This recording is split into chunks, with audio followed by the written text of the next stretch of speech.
Thanks for attending this morning, because you are going to be able to hopefully assist us with a current ongoing investigation that we're involved with. Specifically, the Criminal Investigation Unit is investigating incidents of break-and-enter, attempted break-and-enters, and some prowling by night. These incidents are occurring in two residential subdivisions in the town of Cobourg, in the area of Terry Fox School and of St. Mary's Catholic High School. The home entries occur at night. Often the homeowners are present and often they're in bed. The most recent incident did involve a homeowner coming upon a suspect within the house. The confrontation was alarming, however no threats of violence were made and no weapons were displayed. Once the suspect fled the residence, the homeowner called police. The witness in this incident was able to give us a good description of the suspect. A male, approximately 20 years old, totally clad in black, also wearing a balaclava.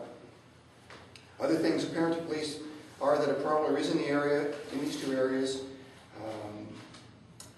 and we're finding evidence of footprints in gardens and window screens and residences that have been tampered with. The public needs to know that these incidents are occurring, and homeowners must be extra vigilant about making sure their doors and windows are secure. If anyone hears or sees anything suspicious, please call 911 immediately.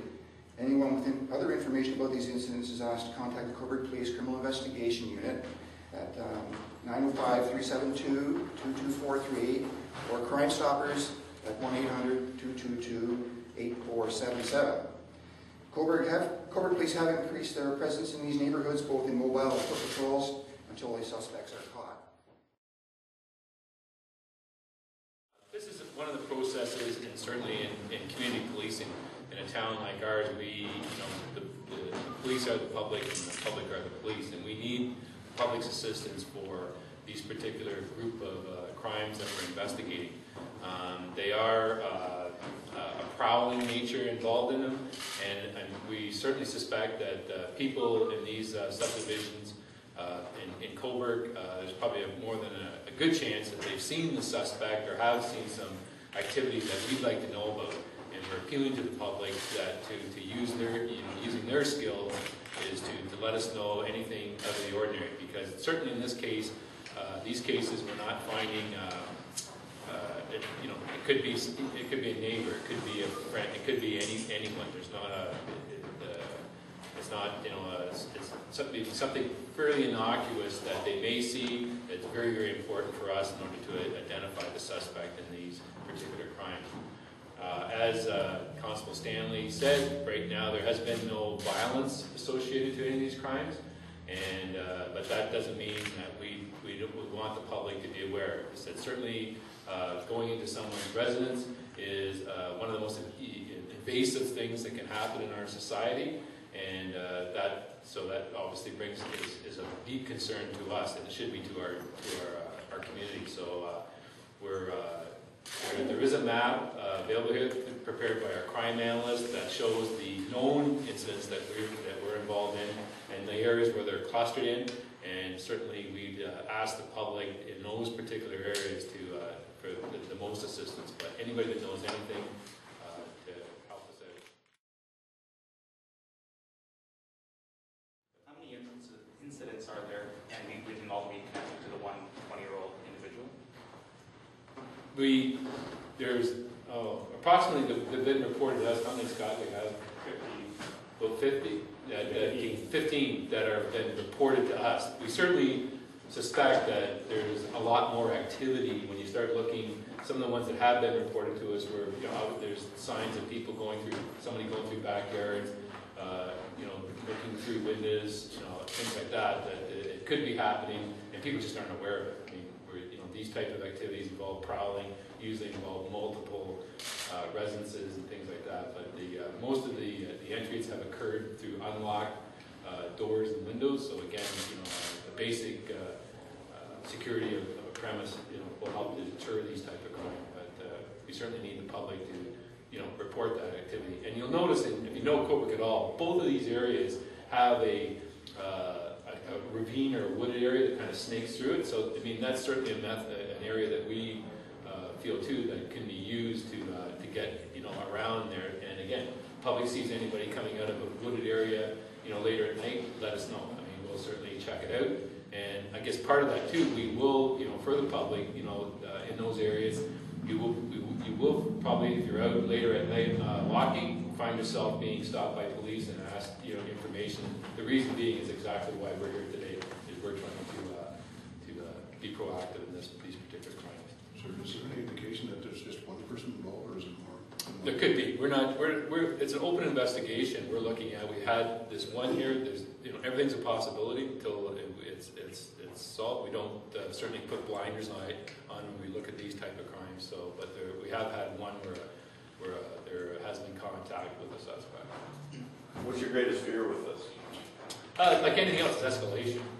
I mean, anytime you have people that begin by prowling, and going into a home. I mean, once you go into a home, there's a propensity for a lot to happen when people get scared, frightened, both the residents and the culprit. So. We don't feel there's more like there's been in a couple cases some electronic devices, personal electronic devices removed, but we don't feel that there's certainly a strong chance that these crimes are not in for like property related, where you're trying to steal something in order to further your drug addiction or something like that. That's the unusual portion of these types of crime. That it's not for that sort? Correct. What would it be then? That's what we're concerned about. Is there any indication that this person or somebody has been armed in any of these incidents? No, we have no indication that there's been any. There has been no weapons seen or anything like that up to this particular point in time. But having said that, you obviously need a device to get into a home. Yes. Whether you're cutting a screen or breaching a door, you have to And have anything something. can be a weapon, if somebody's cornered or confronted. Are you seeing a pattern of the types of homes being broken into, whether they're families or are they homes owned by single women? No, there's no particular pattern to that yet. It's just mainly an opportunity, and generally it's a subdivision homes, and they say that when you look again, the clusters are certainly both in subdivisions that have some border to ravines or wooded areas, that type of thing. So they're all in and around the same areas? Yeah. Yes, to the north part of Cobourg, north of Elgin Street, has been the highest concentrations, two particular clumpings of occurrences in there. And we're clumping into those occurrences, reports of suspicious people, prowling, footprints and things, all those type of things we're trying to link together. And they're in the newer areas of Cobourg. Yeah. Somewhere where somebody walking around probably, wouldn't be out of place, but to say most people in those areas, that's a wonderful thing about a community like ours, is know their neighbors, and that's why we feel the appeal to those people is they, you drive home and somebody works, these are not, at night, you see somebody who's, out and about, that maybe should or shouldn't be, or if you find suspicious, let us know. We can always follow up on that. Would you be increasing patrols throughout town anyway, just as a result, or specifically these two areas? These two areas are certainly what we are on our directed patrol that are high priority in those things. We have our duties across the entire community, but those we're paying specific special attention to. And as I said, there'll be definitely, the citizens that live in that area or don't live in that area, but they happen to be there, in the evenings, you'll probably find yourself being approached by the police, and that's the reason why. I guess if you don't think that it is for valuables and things like that, I guess the obvious question is, do you think, are you worried that this could lead to some form of assault or sexual assault? Oh, any of these can certainly lead to that, yeah. When you're dealing with people that are prowling, peeping, that type of activity, and that's obviously our concern. No cars? We have no suspect vehicles at the present time. That doesn't mean to say that there's certainly, they couldn't be involved. In that area, both sides, or that area is easily accessible from the 401, and we do get 401 crime here. Yeah. People coming off the 401, so that's also a possibility. Yeah. The best we got is what we've given out there. Okay. So, and we say we don't want to limit that either, too. We don't want to be to get, say, in these types of investigations, the worst thing you can do is get blinders on it, trying to be too narrow, because you may take you down a whole road. And say, sometimes too, as we all will know,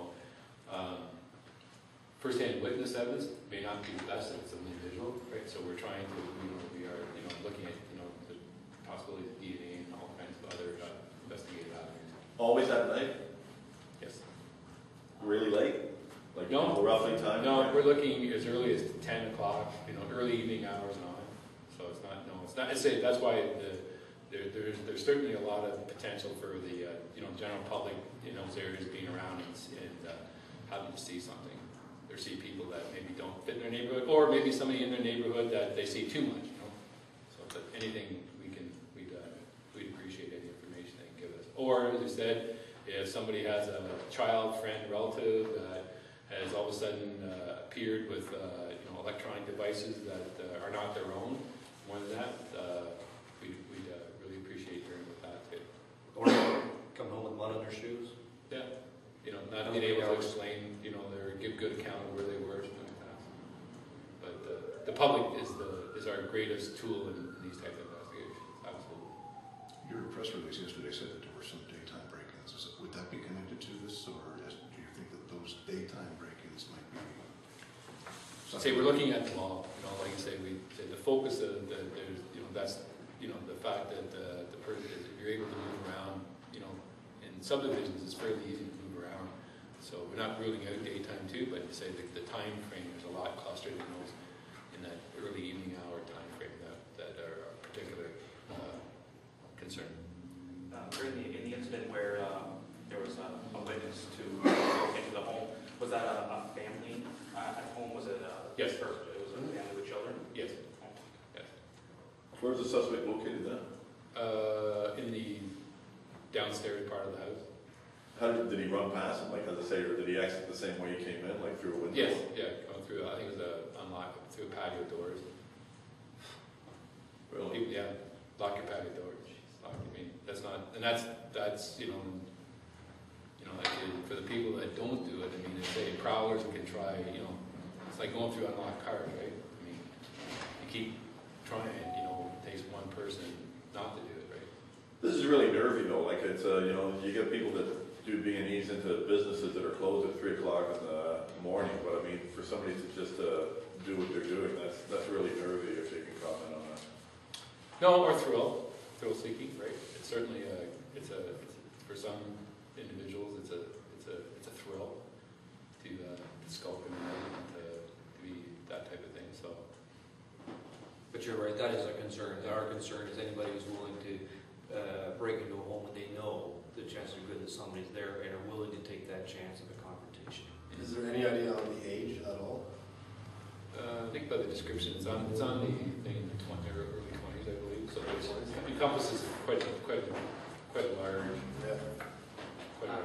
I think this goes with almost without saying, but if someone comes across somebody in their home, what would you ask them to do? Get to a safe place and dial 911. And the biggest thing is that somebody in your home is just take the basic safety requirements. Lock your doors at night. Lock those. If you got a garage door, lock your garage door. You would think that that's fairly common, but people in communities like ours feel safe, and rightfully so. So we just ask them to be vigilant and to put up that first level of self-defense. And a cheap safety mechanism that people can have when they're home alone or husbands are working on is basically just keep your keys to your car beside your bed, and if you can hit that alarm on your car keys, it's going to send your panic alarm off in your car, and they're not going to be hanging around too long. Yeah, and keep it on your person, right? Keep it on your person, like having a personal alarm system. So those are the type of things. And I say people have specific concerns, and certainly if they contact the Cobourg Police and our community services officer, Constable Stanton certainly has no problem going out to the residents and giving them some advice on some good tips as far as home safety is concerned. Is it strictly a Cobourg investigation at this point? At this point, yeah. We have had some assistance from the Ontario Provincial Police to us for our identification. There's been no reported instances north of the 401 or in Port Hope or any surrounding municipalities of the same nature? We're still say when you get into these types of particular crime, when you look at the largest, but there is lots of them. The thing is, in Cobourg, through our crime analysis, we've reached into, we've got 2 hotspots that are there. So and we're just trying to be as absolutely proactive as we can be. We don't want to we can start putting it out, the message out